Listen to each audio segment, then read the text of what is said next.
Jadi sederhananya sustainable living itu adalah gaya hidup yang kita tuh bisa menyelaraskan ya apa yang kita butuhkan. Kan kebutuhan manusia itu ada 3 kan. Ada pangan, sandang, papan. Bener. Ya kan? Nah semua ini tuh bisa kita penuhi untuk diri kita sendiri, tapi juga nggak mengambil hak hidupnya dan sumber daya hidupnya tuh generasi ke depan. Jadi pertanyaan besar itu sebetulnya yang jadi dasar gitu. Gimana sih caranya supaya kita bisa membangun si peradaban yang ideal itu. Nah akhirnya dikulik-kulik kepikiran. Berarti yang paling relevan itu adalah gaya hidup yang tadi itu selaras alam atau sustainable living. Bumi itu bumi tempat kita tinggal. Buana itu semesta. Oke. Jadi antara semesta sama bumi itu jadi satu kesatuan kan, dimana itu kayak semestanya kita yang ada di dalam gitu. Semuanya ada di situ. Ada pangan, sandang, papan yang berkelanjutan gitu. Sesuai sama visinya kita, pengennya punya gaya hidup yang berkelanjutan gitu kan.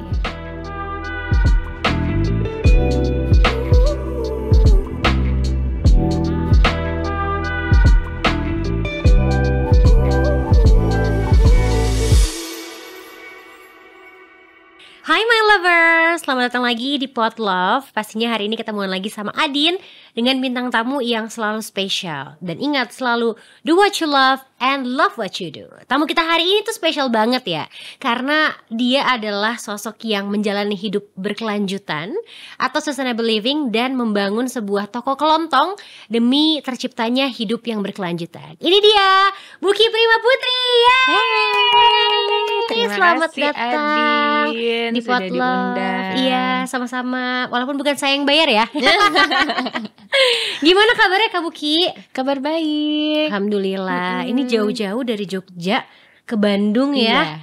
Seru banget nih, aku bener-bener such an honor bisa ketemu langsung. Terima loh. kasih. Kita ada Bandung katanya follow-followan lagi juga. dingin ya. Iya, kerasa gak sih dinginnya? Suka banget tapi Suka, enak ya. dibandingin Jogja kan sekarang lagi panas ya. Bener sih, terakhir ke Jogja janganlah masa lalu aku ya. Tadi kita juga udah ngobrol di belakang. Benar. Oke, jadi Kak Buki ini adalah sosok perempuan yang akhirnya memutuskan untuk punya toko kelontong dengan nama Bumi Buana. Tulisannya Bumi Buvana gitu. Iya. Itu dari bahasa apa Kak? Sanskrit. Sanskrit. Iya, Oke, keren banget ya. Di Jogja berarti Di Jogja, ya. benar. Konsernya itu pada pembelajaran hidup akan sustainable living gitu. Betul sekali. Oke, tapi awalnya itu adalah mahasiswi arsitektur di Universitas Budi Luhur Jakarta. Benar. Ini kenapa bisa tuh Kak akhirnya kayak Kenapa ya? kok bisa gitu? Apa sih mungkin kita bahas dari sustainable living dulu kali ya. Boleh, Itu boleh. apa sebenarnya kalau dari yang Kak Buki pahami? Oke, jadi sederhananya sustainable living itu adalah gaya hidup yang kita tuh bisa menyelaraskan ya apa yang kita butuhkan. Kan kebutuhan manusia itu ada 3 kan. Ada pangan, sandang, papan. Bener. Ya kan? Nah semua ini tuh bisa kita penuhi untuk diri kita sendiri, tapi juga nggak mengambil hak hidupnya dan sumber daya hidupnya tuh generasi ke depan. Gitu. Jadi kita bertanggung jawab sama apa yang kita konsumsi saat ini juga gitu. Luar biasa. Sekaligus mikirin gimana caranya supaya generasi yang ke depan itu nggak susah gara-gara kita. Kan selama ini kita kalau mau tahu praktek-prakteknya kan kebanyakan mengambil misalnya hak hidupnya generasi ke depan. Nah kalau yang sustainable itu gaya hidupnya kita kalau bisa tidak mengambil hak hidupnya mereka gitu. Keren banget, bijak banget gitu. Ini Kak Buki dari kapan akhirnya memutuskan untuk oke, gue akan menjalani sustainable living gitu? Oke. Panjang ceritanya. Panjang ini nih masih ya, ada berapa hari 2 jam kan? di sini ya. Extend berarti di Bandung ya. Tapi awal sebenarnya aku dari kecil banget suka banget sama alam. Oke. Gitu. Jadi itu sebetulnya cukup menjadi base ya atau fondasi. Tapi kayaknya setiap orang suka sama alam ya kan. Adin juga suka jalan-jalan ke alam Suka. kan. Aku suka ke Jogja juga. Nah, love banget. Nah, jadi kalau dulu itu mungkin karena kalau di kampus kita ada namanya sustainable architecture. Itu kayak arsitektur yang berkelanjutan, itu satu khusus tuh untuk mata kuliah itu tersendiri gitu. Nanti ada lagi namanya arsitektur perilaku dan arsitektur peradaban. Nah dari situ tuh belajar soal gimana caranya kita membangun peradaban, tapi yang tadi itu yang gimana caranya tidak mengambil hak hidupnya generasi ke depan gitu kan. Nah tapi kemudian ada pertanyaan besar, emang peradaban ideal tuh kayak gimana sih? Coba kayak gimana? Ya, jangan nanya ke saya. Ya. Tapi mungkin kalau mikir kayak fairy tale ya, kita kan dulu dijejelin sama cerita-cerita fairy gitu ya. Kayak princess gitu. Iya, kayaknya itu adalah yang ideal gitu kan. Kita Bener. jadi utopis banget ya. Kayaknya benar-benar yang ideal itu adalah misalnya di peternakan, punya peternakan yang besar gitu-gitu. Makanya kayak kebanyakan anak-anak sekarang tuh mikirnya kalau peradaban ideal tuh punya peternakan, punya rumah yang kecil tapi nggak apa-apa yang gede gitu lahannya misalnya kayak gitu-gitu ya. Jadi pertanyaan besar itu sebetulnya yang jadi dasar gitu. Gimana sih caranya supaya kita bisa membangun si peradaban yang ideal itu. Bahkan yang saat ini sampai sekarang pun juga belum ketahuan ya. Kayak gimana sih gitu peradaban yang ideal itu gitu. Dan gaya hidup yang kayak gimana untuk bisa memenuhi si peradaban yang ideal itu. Nah akhirnya dikulik-kulik waktu 2014 lah itu waktu itu bikin kayak semacam lembaga riset independen untuk ngumpulin data itu. Panjang nih. Beneran. Akhirnya jadilah kepikiran berarti yang paling relevan itu adalah gaya hidup yang tadi itu selaras alam atau sustainable living gitu. Oke, kalau dari Kabuki sendiri nih ya, menurut Kabuki peradaban yang ideal tuh yang kepikiran waktu itu tuh gimana tuh? Sebenarnya peradaban yang ideal itu tuh dibangun dari orang-orang yang berkesadaran ya. Maksudnya itu yang paling awalnya akarnya banget itu adalah kita penuh sadar dalam membangunnya gitu. Dimana kita ada unsur, ada manusianya pasti ya kan. Terus ada si tempat tinggalnya, ada buminya, berarti kan ada lingkungannya gitu ya. Terus ada sistemnya gitu. Nah itu gimana caranya supaya semua itu saling terkoneksi, saling relevan, maksudnya saling memberi manfaat gitu ya, tanpa harus salah satunya itu dirugikan gitu. Contohnya apakah kalau kita berjalan manusianya ada gitu kan, sistemnya ada, tapi lingkungannya yang harus jadi susah misalnya atau jadi terrusak gitu kayak kan ditebang misalnya. pohonnya Iya, gitu ya untuk gitu. bikin jalan yang mempermudah manusia gitu. Berasa kuliah umum ya. Tapi udah pinter Adin gitu. Jangan gitu dong, jadi malu saya ya. Oke, berarti kalau pendapat Kabuki sendiri nih ya, dengan membuat si Bumi Buana itu berarti kan ada permasalahan nih dari lingkungan atau permasalahan pangan gitu kan, dengan perubahan konsumsi masyarakat. Karena kan tadi kita ngomongin 3 tuh, sandang, makan, papan. Sandang, pangan, Emang papan. Sandang, pangan, papan. Ya benar itu ya. Maaf nih rada blunder ya. Itu yang gimana sih Kak maksudnya tuh? Yang gimana apa ya, permasalahan lingkungan yang sekarang gitu sampai ngaruh ke makanannya juga. Ya gitu. benar banget. Sebenarnya yang udah ada di awal sebelum manusia ada kan pasti si lingkungannya ya gitu. Nah jadi sebenarnya yang mungkin jadi faktor utama perusaknya mungkin manusia nih ya kan. Dari apa?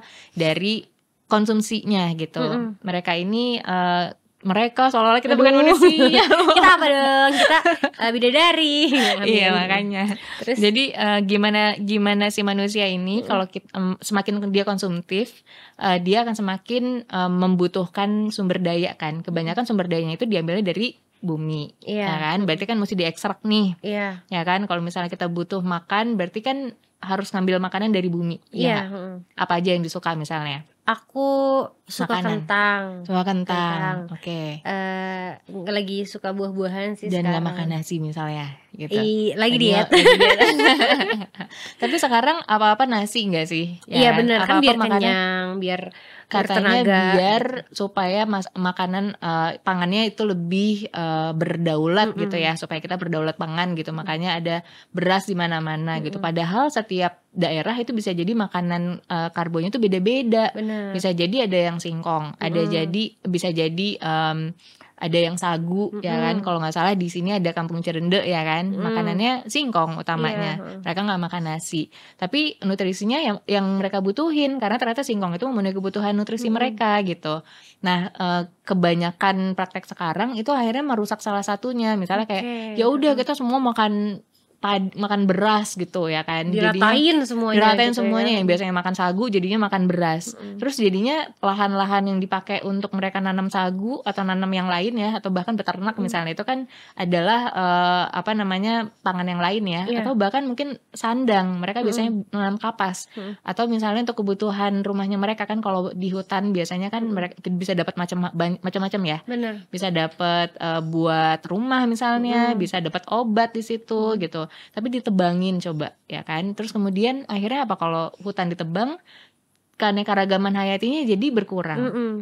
Misalnya kayak orangutan nggak ada gitu, terus kemudian gajah jadi pergi gitu. Padahal orangutan, gajah, atau bahkan burung gitu ya, itu semua adalah spesies-spesies yang dibutuhin di dalam satu ekosistem supaya terjadi keberlanjutan hidup gitu. Kalau hidupnya nggak ada, gimana? Iya juga Gitu. ya. Dan sekarang bahkan tanah aja itu mulai nggak ada mikrobanya. Mikrobanya itu kayak semacam kita bikin pupuk buatan gitu ya. Jadi si mikrobanya itu yang tadinya mikroba baiknya banyak, terus akhirnya jadi nggak ada gitu. Yang tadinya bahkan si mikroba ini kan tujuannya adalah supaya untuk menyuburkan tanah, untuk menumbuhkan makanan, obat dan si sandang pangan papan tadi itu gitu. Tapi sekarang udah nggak ada karena semuanya udah dibabat misalnya gitu ya. Jadi kan itu salah satu bentuk dari yang tadi itu konsumtivitasnya manusia. Kalau misalnya semakin kita greedy, semakin lingkungannya habis, kita terus habis gitu ke depannya mau gimana? Makan apa? Apa sisanya untuk bumi ini gitu ya. Untuk bumi ini dan untuk kalau kita mau punya anak, cucu dan lain-lain ini mereka nanti hidupnya gimana gitu. Iya. Tapi kan gak semua orang tuh berpikir sama gitu ya, kayak Kabuki ya. Nah awalnya tuh sulit gak sih untuk memulai hidup berkelanjutan ini? Terus kayak first stepnya dari Kabuki sendiri tuh gimana tuh awalnya? Susah banget, karena satu pasti mikirin orang lain kan ya. Iya, kayak ada gak yang setuju sama gue gitu kan. Terus, ada yang demo gak ya gitu kan kadang gitu. Mending demo, kalau dinyinyirin gimana ya. Udah biasa. Kayak misalnya so-soan bawa tumbler sendiri misalnya gitu, atau so-soan ngapain sih bawa tas sendiri, malu-maluin aja gitu. Kalau zaman dulu aku kuliah tuh kayak gitu tuh udah berasa kayak aneh banget gitu. Terus kemudian yang paling susah lagi pasti banget keluarga. Iya sih. Iya kan, karena keluarga paling deket, udah tahu banget kita kayak gimana kelakuannya dari kecil kan. Gitu. Jadi kalau misalnya kita mau berubah tuh kayaknya langsung alah udah kayak gitu mah biasa, kamu udah ngapain sih orang gitu udah ya. biasa begini juga gitu kan. Jadi kayak waduh gila susah banget. Aku sampai 4 tahun baru bisa, akhirnya ibuku bilang kamu kelupaan nih tasnya belanja gitu. Jadi 4 tahun ya. Untuk membuat itu jadi kayak hal yang biasa, hal jadi yang normal. Hal yang mereka akhirnya juga lakukan gitu. Sebelumnya kayak jangan ngapain malu-maluin atau apa misalnya gitu ya gitu.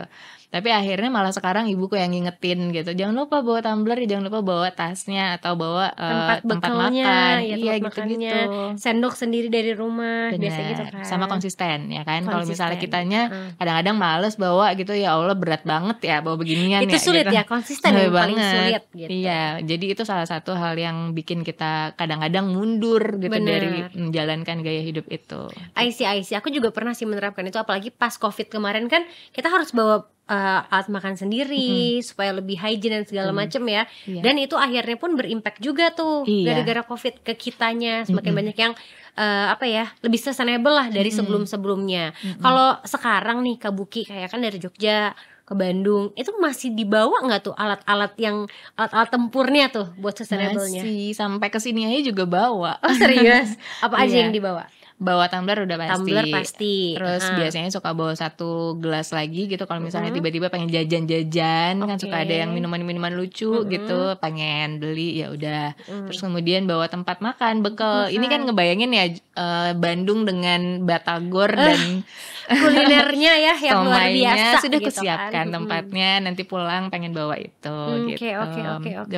Biasanya sendok atau tempat ini sendiri ya. Jadi kalau kayak gitu-gitu sebetulnya minor aja. Kalau nggak bawa juga nggak apa-apa. Kadang-kadang kan kita juga nggak terlalu pakai banget ya. Cuman buat jaga-jaga aja.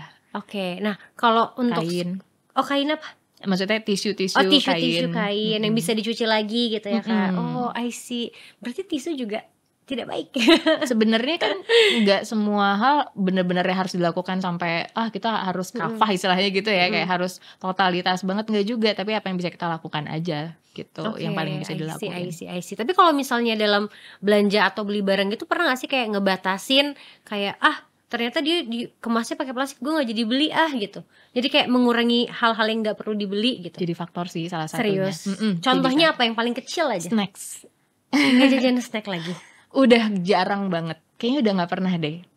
Paling kalau kemasannya itu satu kemasannya bingung mau dikemanain. Kan kalau misalnya di rumah sudah mulai bisa milah-milah tuh jadi bingung ini mau ditaruh di mana ya gitu. Iya sih, kecuali kalau misalnya kemasannya emang udah tahu ini mau ditaruh di satu tempat gitu ya, udah ada salurannya ya nggak apa-apa. Cuman kalau sekarang jadi mikirnya selain soal kemasan juga, soal ingredients di dalamnya. Oh, udah sampai ingredients nih berarti. Iya, karena kita terpapar manusia nih sekarang gitu sudah banyak banget terpapar hal-hal yang bukan alami gitu.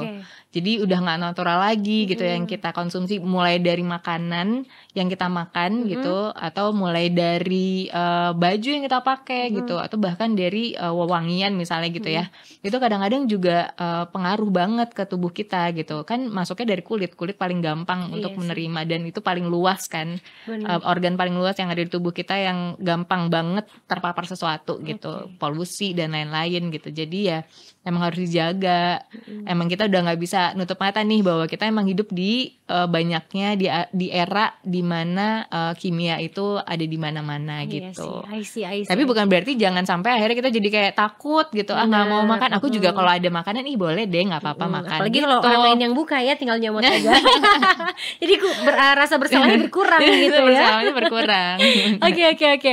Kalau misalnya kita ngobrolin lagi tentang keberlanjutan hidup dari kabuki gitu ya. Berawal dari Jakarta nih, akhirnya kenalah dengan tadi ada arsitektur lingkungan dan segala macam gitu ya Kak. Terus juga katanya sempat ke Bali. Terus untuk akhirnya belajar. untuk belajar juga. Dan akhirnya ke Jogja.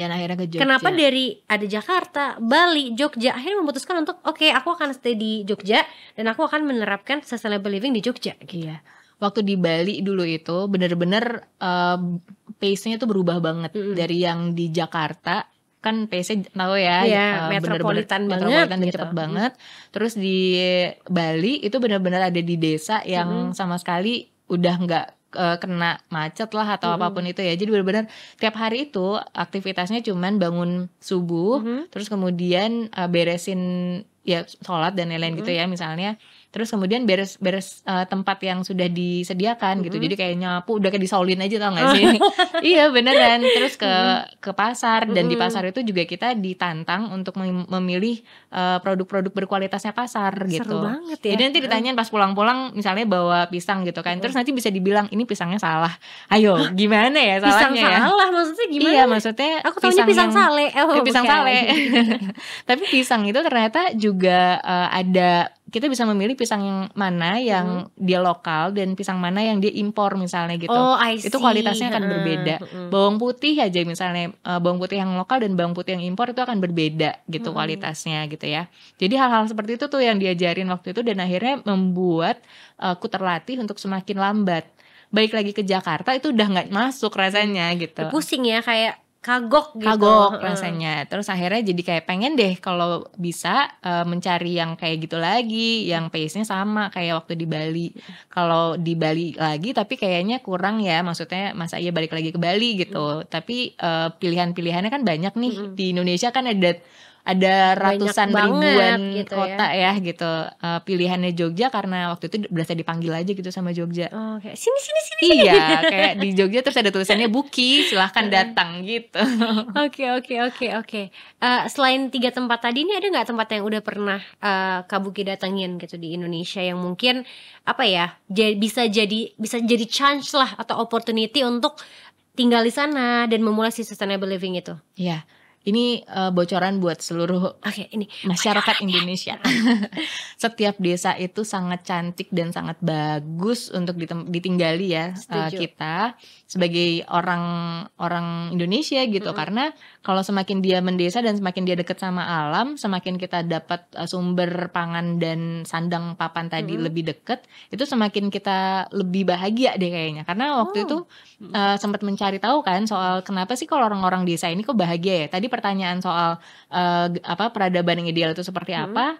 Salah satu barometernya adalah orang-orang yang tinggal di situ adalah orang-orang yang bahagia gitu. Wow, berarti mungkin stress levelnya lebih sedikit gitu kan. Nah, jadi menemukan itu kebanyakan justru di desa. Gitu. Jadi kayaknya malah ya udah beruntung lah jadi orang-orang desa karena kalian tuh bahagia banget dan kalian tuh kaya banget dengan sumber dayanya gitu-gitu kan, dengan keguyupannya gitu. Sistemnya sudah bagus gitu. Jadi ya rasanya kayak ya udahlah kalau kalian sudah tinggal di desa kalian sudah beruntung banget gitu. Oke. Semua desa bagus ya. Berarti nggak ada pilihan tersendiri ya kayak aku simpulkan ya. Benar. Semakin desanya dijaga, semakin tempat itu jadi semakin jadi peradaban yang ideal itu, tapi dalam bentuk yang kecil gitu. Sebelum kita lanjut lagi nih, karena masih banyak banget yang akan kita bahas, kita kupas gitu ya.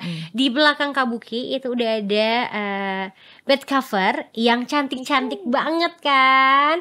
Nah coba di antara ketiga bed cover ini, Kabuki kira-kira paling suka yang mana nih? Ini ada dari My Love, bagus banget. Ada dari California by My Love, ada dari Hawaii juga yang paling belakang. Ayo, yang paling Kabuki banget yang mana nih? Aku dari tadi tuh sudah di sini-sini ya. Oh di sini-sini. Kayaknya sudah memanggilku juga gitu. Rasanya ini bagus banget yang ini. Yang pink berarti ya, yang paling depan itu dari My Love berarti. Nah, jadi My Love ini adalah bed cover paling adem karena paling banyak katun di kelasnya nih Kak. Jadi kalau misalnya buat My Lovers juga nih lagi nonton, yang suka bed cover yang nyaman dan bisa ngerasain laksana tidur di hotel berbintang, bisa pilih bed cover dari My Love karena dari dulu selalu My Love. Oke, setelah dari Jakarta, Bali, dan akhirnya memutuskan untuk stay di Jogja dan akhirnya menempuh sustainable living di sana gitu ya, dan membentuk sebuah toko kelontong, namanya adalah Bumi Buana. Betul. Dari bahasa Sanskerta yang artinya apa Kak? Artinya bumi itu bumi tempat kita tinggal, Buana itu semesta. Oke. Jadi antara semesta sama bumi itu jadi satu kesatuan kan, dimana si tempat yang cuma 50 meter persegi, jadi dia cuma 5 kali 10 doang. Oh 5 kali 10. Cuma 5 kali 10 doang, itu kayak semestanya kita yang ada di dalam gitu. Semuanya ada di situ, ada pangan, sandang, papan yang berkelanjutan gitu. Sesuai sama visinya kita, pengennya punya gaya hidup yang berkelanjutan gitu kan. Tapi karena aku belum pernah kesana nih ya, mungkin juga My Lovers yang lagi nonton masih belum bisa kebayang nih toko kelontong. Toko kelontong yang gimana sih Kak emangnya di dalam sana? Pernah gak sih ke warung zaman dulu? Kamu pernah gak sih disuruh sama orang tua untuk beli beras atau beli minyak tanah? Gak pernah. Kayaknya gak pernah lagi ya. Tapi aku ngebayanginnya kalau orang-orang datang ke situ tuh sebetulnya nostalgia terhadap warung-warung zaman dulu gitu ya, dimana sebetulnya orang-orang dulu tuh menjual produk-produk tuh secara curah gitu kan. Oh ya, I see. Nah jadi kalau misalnya datang ke Bumi Buana itu menemukan produk-produk yang curah gitu, tapi kita taruhnya di toples-toples gitu kan. Kalau di zaman-zaman dulu juga bahan-bahan makanan gitu atau apa, belanjaan atau misalnya permen gitu kan dimasukin ke dalam toples. Ya enggak? Belum pernah ya? Kayaknya dulu banget gitu, memorinya mungkin pas aku masih TK atau SD kali ya gitu. Benar-benar. Sekarang nyari toko kelontong pun kalau nggak di pasar ya sedikit gitu kan, mungkin di komplek-komplek juga udah nggak ada. Benar. Dan jadi, akhirnya membuka si toko kelontong ini karena pengen sebetulnya awalnya adalah menjadikan tempat yang 5 kali 10 ini sebagai tempat untuk menjalani gaya hidup. Tapi gimana caranya supaya ruang ekonominya berjalan juga. Nah yang paling aktif waktu itu kegiatannya adalah dapur. Jadi dapur ini gimana caranya supaya masak di sana tetap berjalan kan? Itu adalah si bahan-bahan makanannya. Nah bahan-bahan makanan ini kan banyak ya kalau misalnya kita pengen membelinya secara murah dan lebih berkelanjutan ya memang kita perlu beli banyak, dan akhirnya kita jual sekalian aja di toko kelontong karena kebetulan waktu itu di deket si area Bumi Buana ini ada pasar namanya Pasar Prawiro Taman.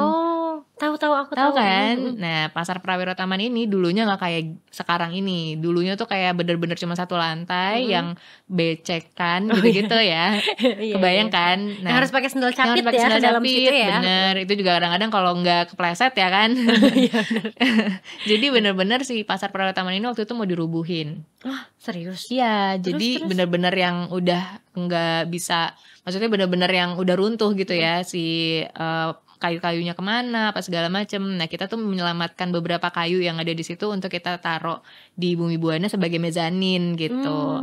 Jadi kenapa kita bikin toko kelontong juga salah satunya faktornya adalah karena kebutuhan dari masyarakat sekitar. Waktu kita tanyain butuhnya apa nih gitu, mereka bilang butuh warung gitu. Ya udah akhirnya kita bikinin warung di situ. Gitu. Tapi konsepnya bukan yang pakai kemasan. Kita pengennya balik lagi ke zaman dulu di mana orang-orang membeli itu ya memang bawa sendiri kemasannya. Kalau dulu aku kalau beli minyak tanah tuh ada jerigen gitu loh. Iya bener, ntar diisi gitu kan ya. Terus aku tendang-tendang pakai. Kenapa? Ditendang-tendang karena kalau sambil jalan kan tunggu gitu. Karena aku marah gitu kan. Enggak, emang aja. Ada nggak ya di sini orang? Coba ada nggak My Lovers yang dulu disuruh beli minyak ya? Beli minyak sambil jalan tuh ternyata sambil nyanyi biasanya. Bener. Ya ampun.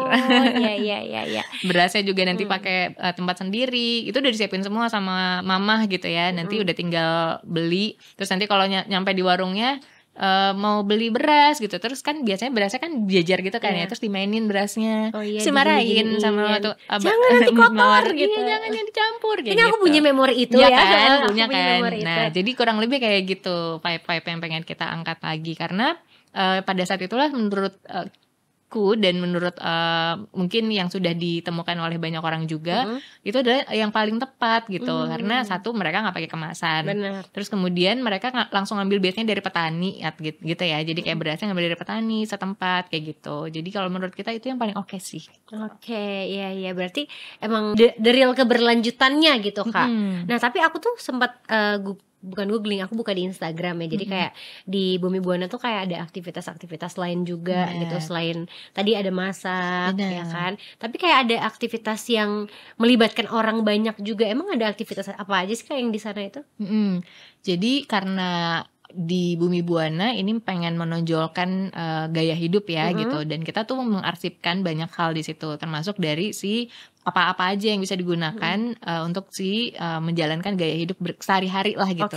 Contoh kayak misalnya cuci piring aja gitu kan, kita pakai lufah misalnya dan kelerak gitu ya. Orang-orang tuh banyak yang nggak tahu apa itu. Oh, ya. itu. Nanti dimasukin di sini ya fotonya ya. Boleh. Nanti tolong dicari visualnya lufah dan kelerak gitu, atau bluestro biasanya gitu ya, gambas lah ya. Jadi nanti orang-orang zaman dulu udah biasa pakai gambas untuk mencuci atau pakai kelerak untuk mencuci gitu ya. Zaman sekarang udah nggak ada yang tahu gitu, padahal mereka yang paling ramah lingkungan untuk digunakan misalnya dicuci piring gitu ya. Makanya kalau di Bumi Buana atau kita biasanya manggilnya bubu gitu ya. Lucu banget bubu. Nah nanti mereka bisa nyobain cuci piring sendiri gitu. Terus kemudian misalnya nyobain si kelerak ini ternyata bisa berbusa ya, padahal dia cuma biji, tapi dia bisa kayak menggantikan sabun gitu. Kok bisa ya gitu. Jadi mereka akan observasi sendiri nih gitu apa-apa yang ada di situ. Nah harapannya justru gitu. Jadi gimana caranya sih ruangan 50 meter persegi ini tuh bisa jadi model untuk menjalankan gaya hidup yang berkelanjutan. Aktivitasnya apa aja, mulai dari tadi makan gitu ya. Makan jadi kedai ya. Jadi setiap orang datang ke situ tuh bisa mengalami banyak pengalaman ya. Bisa yang kalau pas lagi makan mereka berarti merasakan ini sebagai kedai gitu. Terus kemudian ada juga yang datang tuh pengennya jadi pengennya ngobrol. Itu jadi tempat ngobrol. Bisa emangnya. Bisa banget. Ngobrolnya sama siapa tuh? Sama aku atau sama Kokom. Kokom itu ada kucing oren. Lucu banget, aku mau ketemu Kokom. Dan orang-orang yang di situ juga biasanya mereka akan terbuka banget untuk ngobrol bareng gitu ya, apapun topiknya gitu. Terus kemudian kalau butuh referensi apapun, itu kita punya perpustakaan di mezanin untuk mereka akses, misalnya terkait dengan sustainable lifestyle atau apapun yang terkait dengan sustainability, pangan, sandang, papan tadi, karena kita mengumpulkan arsip-arsip terkait dengan sandang, pangan, papan, dan sadar gitu. Nah nanti mereka bisa mengambil referensi-referensi tersebut, misalnya butuh buat tesis, buat skripsi, apapun segala yang dibutuhkan, itu jadi perpustakaan tiba-tiba. Terus misalnya butuh buat mengisi bahan-bahan yang ada di rumah gitu kan, misalnya herbs gitu atau bahan-bahan makanan yang kurang gitu kan, nah itu jadi toko kelontong. Jadi bisa macam-macam terjadi, tergantung dari pengalaman dan kebutuhannya apa di Bumi Buana gitu. Tunggu aku di Jogja ya. Ini aku janji ke Jogja. Bener aku akan main, aku akan ke Bubu nih. Aku jadi penasaran banget nih, mungkin yang nonton sekarang ada dari Gen Z, yang anak-anak muda banget yang mungkin tadi nggak tahu nih, kayak aku ada klerek. Kamu apa sih? Kamu Gen Z? Aku sebenarnya saya tidak mau disebut Gen Z ya. Generasi star. Jadi ya itulah, tapi kata orang sih Gen Z, udah masuk Gen Z sebenarnya. Masih pengennya sih milenial aja gitu kan gitu. Nah ada lagi nggak sih Kak bahan-bahan yang ada di sana kayak selain kelerak gitu yang emang ada di sana yang pengganti bahan-bahan yang baru gitu? Selain itu ada lagi nggak? Aku penasaran lagi ya. Banyak sih, misalnya kayak arang aktif itu juga bisa menggantikan untuk misalnya kamper ya gitu. Itu juga bisa jadi menghilangkan kelembapan atau menghilangkan bau misalnya gitu kan. Sebenarnya hal-hal kayak gitu bisa didapat di sehari-hari. Contoh misalnya kopi ya kan, di rumah pasti ada kopi dong. Ada.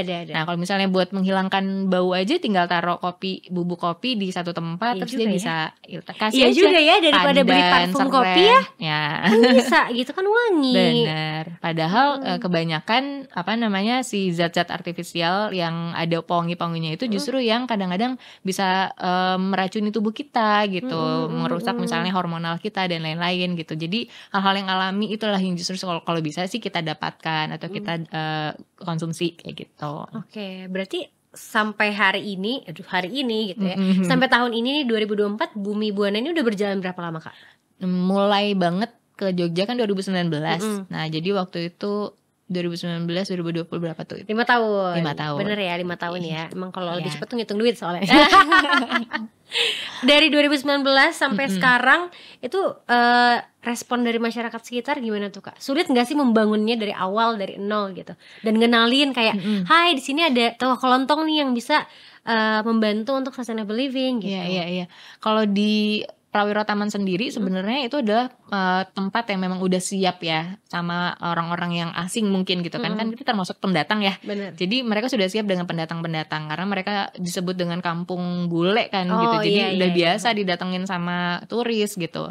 Nah, dengan adanya kita sebetulnya mereka justru lebih banyak belajar, bukan mereka yang belajar ya, kita yang banyak belajar sebenarnya. Kita mengarsipkan makanannya mereka, kayak misalnya kita sesekali kita minta cateringan sama mereka supaya kita bisa tahu nih mereka makanannya dulu apa ya gitu. Biasanya mereka kalau makanannya dulu apa, mereka kita jadi bisa tahu juga tanaman-tanaman yang ada di situ apa aja ya. Jadi supaya bisa mengumpulkan atau mengarsipkan si keanekaragaman hayati yang ada di situ juga gitu. Misalnya dulu ada tanaman duku di sini gitu. Terus kemudian si dukunya ini biasanya kita bikin apa misalnya kayak gitu. Atau misalnya ini di sini tuh ada nangka. Nah, daun nangkanya kadang-kadang kita juga bikin sesuatu kayak gitu loh. Jadi ada banyak hal yang kita dapatkan dari sekitar untuk tahu apa keanekaragaman hayati yang ada di situ tuh apa aja. Keanekaragaman pangan yang ada di situ apa aja. Kayak gitu.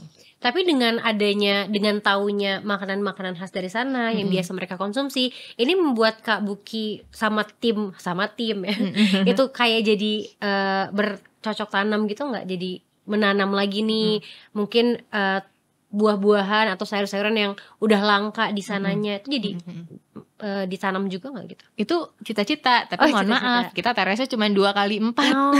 Berarti akan jadi nggak ada tanah sama sekali di Bumi Buana itu. Kita bahkan kadang-kadang jadi minta tanahnya orang sebelah ya, atau misalnya tetangga gitu, untuk boleh nggak kita tanamin ini juga gitu di pagar-pagarnya mereka. Dulu kita tanamin si lerak apa namanya, si bluestru atau si gambas tadi itu yang buat cuci.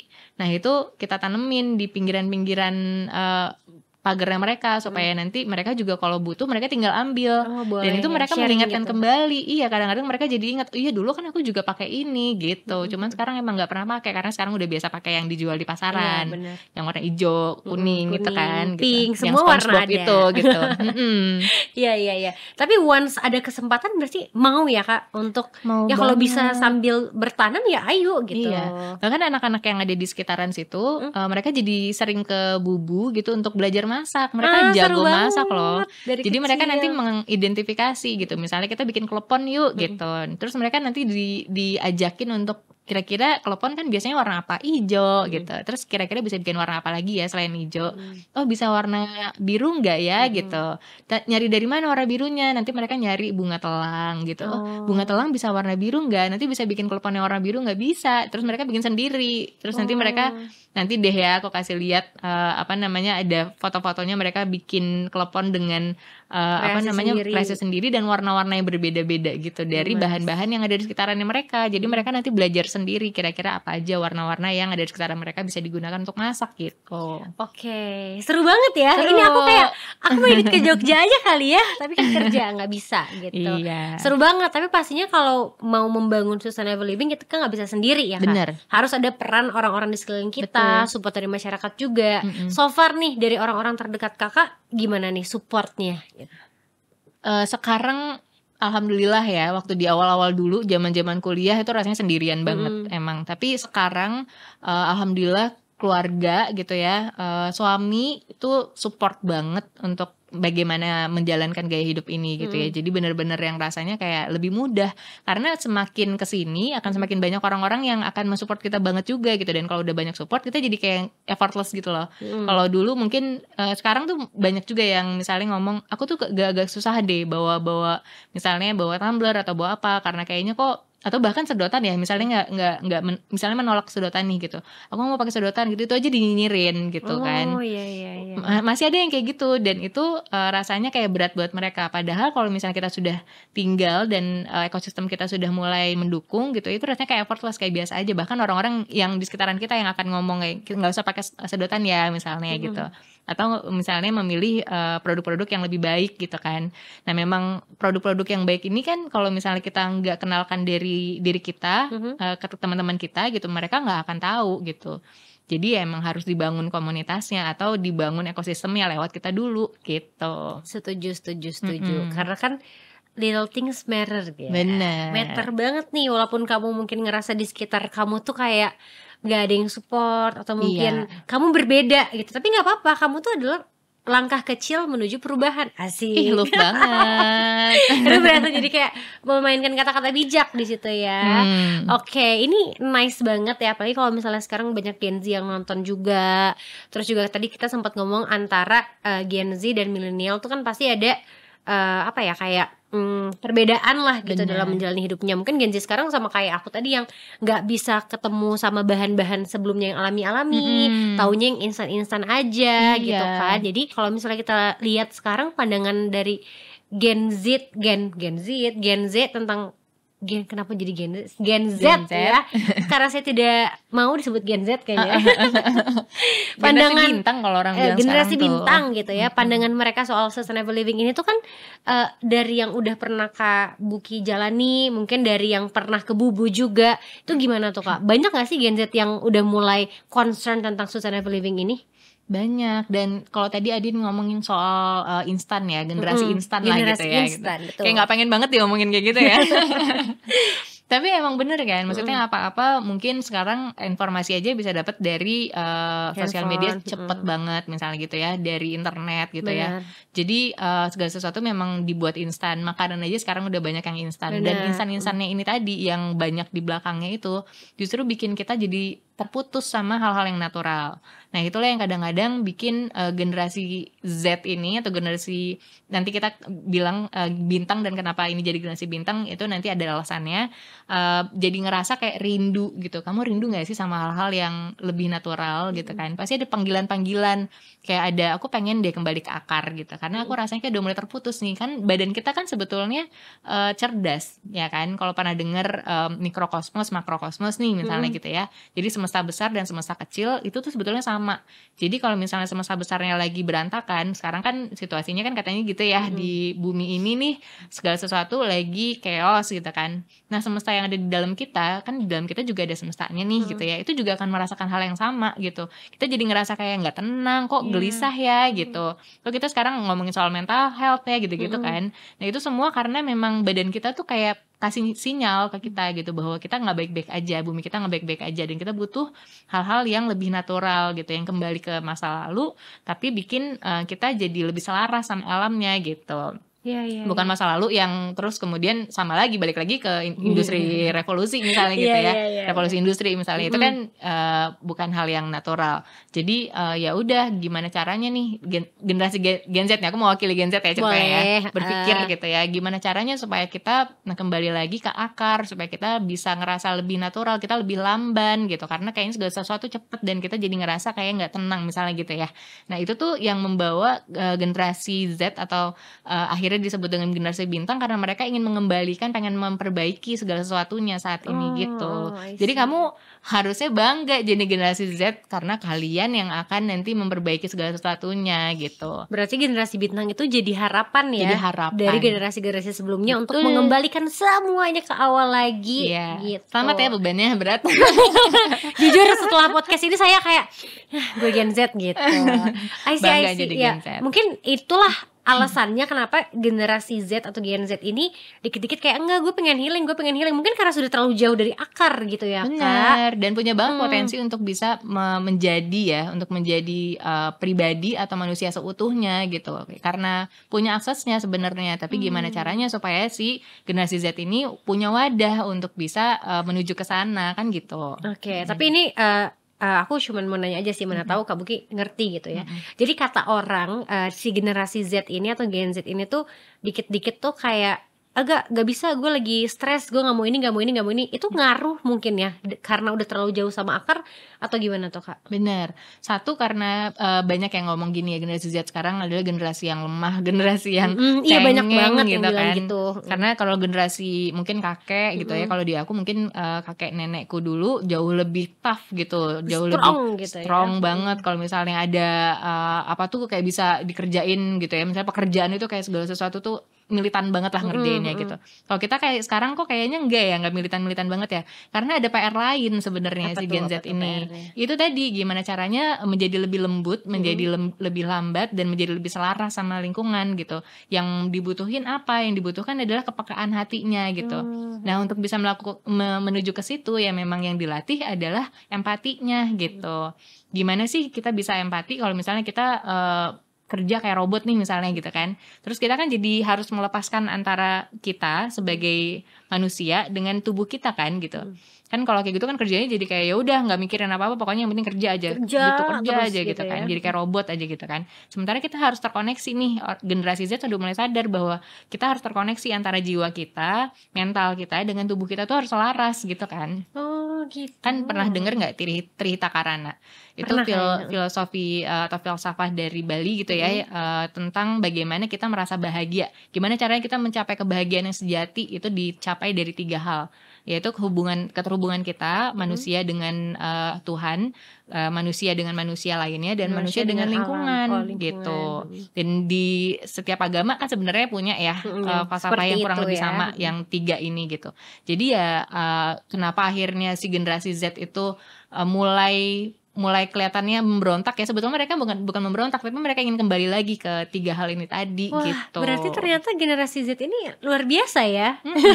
Bener. Dan aku baru dapat pandangan yang seperti ini dari Kak Buki gitu, karena selama ini orang cuma kayak mojokin terus si Gen Z ini. Mojokin terus karena nggak sesuai sama sistem yang terjadi sekarang tuh cepet banget ya kan, sampai akhirnya mereka dipaksa untuk gimana caranya mereka jadi terlepas dari akarnya mereka gitu kan. Sementara mereka punya kerinduan gitu ya terhadap gue pengen balik ke akar gitu. Sementara sistemnya nggak mendukung itu gitu kan. Jadi ya kelihatannya berontak aja.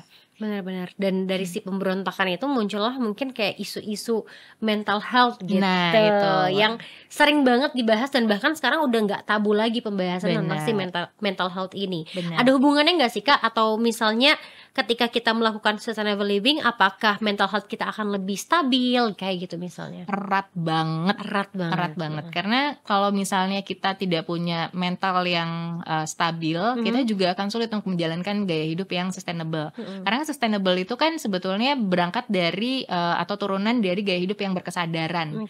Nah, kalau kita hidupnya dengan sadar, dengan penuh dengan penuh eling gitu ya, itu segala sesuatu yang dilakukan juga pasti akan relevan terhadap lingkungan, terhadap sosial, terhadap diri sendiri. Jangan lupa bahwa diri sendiri juga adalah bagian dari si ekosistem itu kan. Gitu. Nah, kalau misalnya sekarang nih anak-anak mulai mikirin kayak saya secara mental gitu ya karena selama ini mentalnya di abuse gitu, ngerti kan ya. Berasa gak sih ya kan, entah itu di kantor, entah di tempat kerja gitu ya? Digerus oleh sosial, ada banyak dogma gitu kan, misalnya kok kamu kayak begini sih, kok kamu gitu sih gitu, kamu kok belum nikah, kamu belum pressure in this life. Curhat gue. Nah, jadi hal-hal kayak gitu-gitu yang akhirnya mencerabut gitu ya si Gen Z ini, yang harusnya secara alami mereka mulai mau pengennya selaras gitu, jadi nggak bisa. Dan itulah yang bikin mereka kelihatannya kayak butuh ruang gitu kan, atau bisa dibilang kayak sakit secara mental. Iya karena mereka dipaksa gitu ya, atau di abuse secara mental oleh lingkungan, oleh sistem kayak gitu. Dan akhirnya itulah kenapa mulai banyak nih wadah-wadah yang bisa menaungi itu gitu.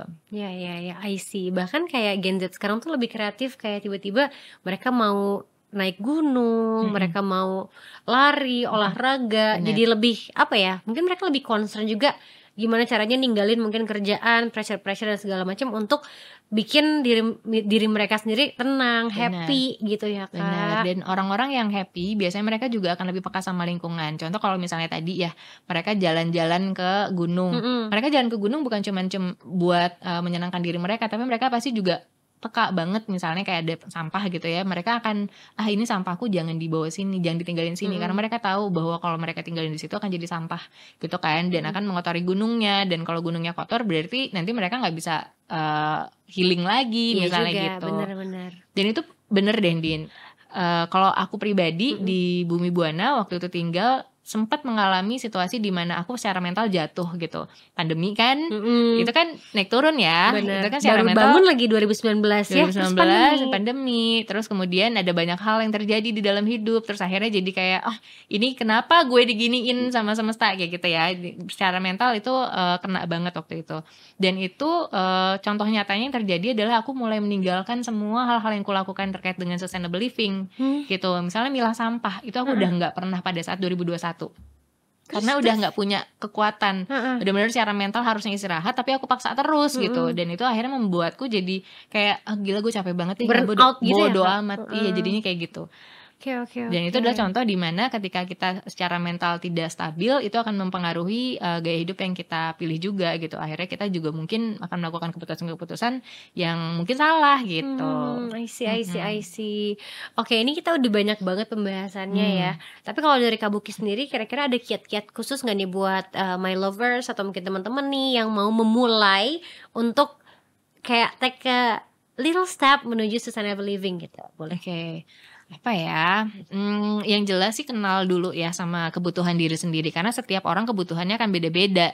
Paling minimal adalah bikin jurnal sehari-hari ya kan. Jadi misalnya setiap hari saya bangun jam sekian, tidurnya jam sekian, sampah apa aja yang saya hasilkan dari pagi sampai malam, minimal kayak misalnya kapas gitu kan. Kadang-kadang kita kan cewek-cewek ya pakai kapas, atau kayaknya sikat gigi ini berpotensi banget loh jadi sampah, karena sikat gigi plastik itu dari yang dia buat di pertama kali nih, pabrik pertama kali sampai sekarang itu masih bentuknya kayak gitu. Belum akan terurai sama lingkungan gitu, jadi benar-benar masih jadi sampah gitu. Nah jadi di jurnal kira-kira setiap hari aku apa aja nih potensi sampahnya gitu, ada berapa banyak, dan paling bisa dikerjakan itu yang mana dulu, yang bisa diubah yang mana dulu. Contoh, aku kayaknya paling gampang mengubah kayaknya air minum dalam kemasan deh, karena kalau aku bawa air minum dalam kemasan itu kayaknya emang jadi sampah banget, tiap hari itu bisa kayak 10 belinya misalnya gitu ya. Kamu gajah atau apa? Banyak banget minumnya gitu. Tapi akhirnya kayaknya bisa nih diganti sama tumbler. Ya udah ganti aja tumbler dulu, dan lakukan itu secara terus menerus berkala selama 21 atau sampai minimal 1 bulan atau 3 bulan gitu ya. Baru nanti diganti lagi sama aktivitas lainnya atau kebiasaan lainnya. Ditambah lagi gitu. Misalnya bawa tempat makan atau bawa tas belanja sendiri. Itu kan satu step yang dikerjakan satu-satu tapi sempurna gitu. Jadi akan dilakukan terus-menerus kayak gitu. Nanti akan lama-lama terbiasa dan akan terkumpul ya gitu kebiasaan-kebiasaan tersebut. Terkait dengan apakah nanti akan ada macam-macam yang terkait sama faktor eksternal ya. Misalnya tiba-tiba ada yang ngasih kado gitu kan, isinya plastik semua gitu. Ya udahlah nggak apa-apa kayak gitu. Jadi ada kompromi-kompromi seperti itu. Yang penting kita niatnya adalah gimana caranya kita menjadi lebih baik dulu untuk diri kita gitu. Oke, keren banget ya my lovers ya. Oke, satu lagi deh, aku pengen Kak Buki untuk kasih 3 kata soal kehidupan. Aduh, gimana ya? 3 kata. Berat ya? 3 kata tentang kehidupan. 3 kata tuh berarti cuman 3 ya? 3 aja. Oke, tapi berarti gak dijelasin. Gak usah dijelasin. Bingung-bingung deh ya. Kalau aku memilih 3 kata ini adalah akar, selaras, dan berbuah. Akar, selaras, dan berbuah. Artinya kita kalau bisa tuh berakar ya. Jadi benar-benar yang kita tahu siapa kita, digali. Kadang-kadang kita bukanlah orang yang ada di sosial media. Itu beda banget. Kadang-kadang kita follow orang terus ini gue banget kayak gitu kan gitu, dan kita akhirnya meniru orang tersebut gitu. Tapi itu bukan kita. Jadi gali siapa kita, akarnya kita seperti apa, misalnya kita dari mana, terus orang tua kita seperti apa, kita maunya apa. Itu semua kan beda-beda. Terus kemudian yang kedua selaras. Nah kita gimana caranya supaya kita yang perannya seperti ini tuh bisa selaras sama lingkungan dan sosial tadi. Yang ketiga buah ya. Nah dari hal-hal yang sudah kita dapatkan atau kita kumpulkan tadi supaya selaras tadi, sudah selaras, gimana caranya supaya jadi buah buat orang lain bisa nikmati gitu. Oke, kalau gitu sekarang aku ya. Boleh. Aku satu aja deh diskon karena aku hostnya. Kalau buat aku kata buat kehidupan itu adalah nyaman. Karena sama kayak my love nih yang bikin kamu nyaman juga my lovers.